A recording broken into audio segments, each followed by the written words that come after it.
recommandations, je commence d'abord par parler de la méthodologie qui a été appliquée.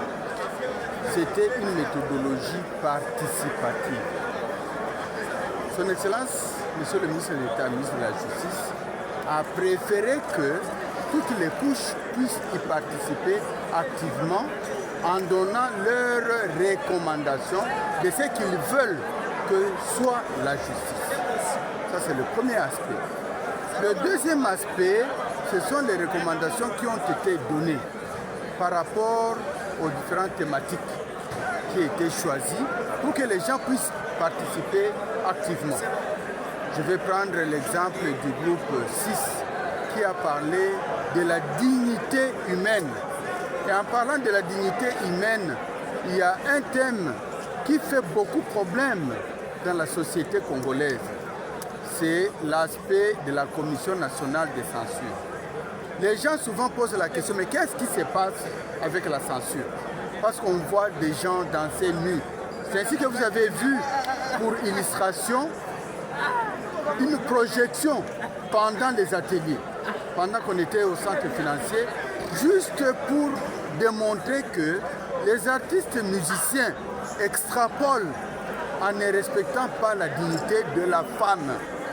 Et c'est ainsi que certaines recommandations ont été données, entre autres, demander au ministre d'État, ministre de la Justice, de faire participer les ministères clés dans la prise de décision de la Commission nationale de censure.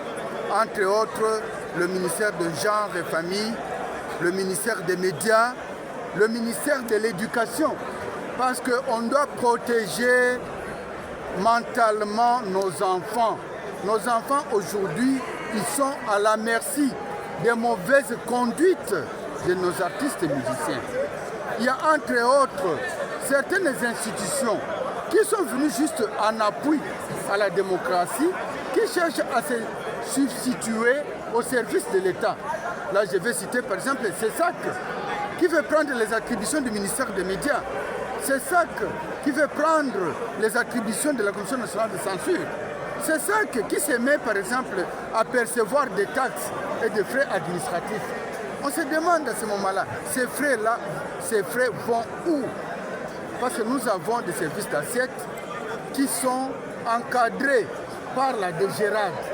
Mais quand c'est ça qui perçoit ces frais, ça va où? Un autre aspect que je vais donner ici, c'est le respect ou la valeur que le ministre d'État, ministre de la Justice, a donné aux fonctionnaires de la justice.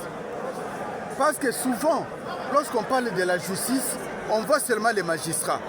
On oublie que ces magistrats sont accompagnés par des administratifs, tels que les greffiers, les secrétaires de parquet, les agents de la police judiciaire et les administratifs normatifs qui accompagnent ces magistrats pour que la justice soit bien appliquée. Voilà pourquoi, dans les recommandations données, nous avons demandé que l'on puisse humaniser l'agent public de l'État, le fonctionnaire de l'État, qu'on puisse humaniser l'APJ. L'humaniser, c'est-à-dire quoi? Il y a des agents qui travaillent, qui n'ont ni salaire, ni prime. Mais on demande à ces agents-là des sacrifices. Quel type de sacrifice? Lorsque vous demandez à quelqu'un d'être patriote, pendant que ses enfants sont chassés de l'école, on demande à quelqu'un d'être patriote pendant que ses enfants n'ont pas mangé. On demande à quelqu'un d'être patriote pendant que ses enfants ne savent pas se réjouir comme les enfants des autres Congolais. Voilà pourquoi nous avons demandé ou nous avons donné comme recommandation que l'on puisse bien payer les fonctionnaires de l'État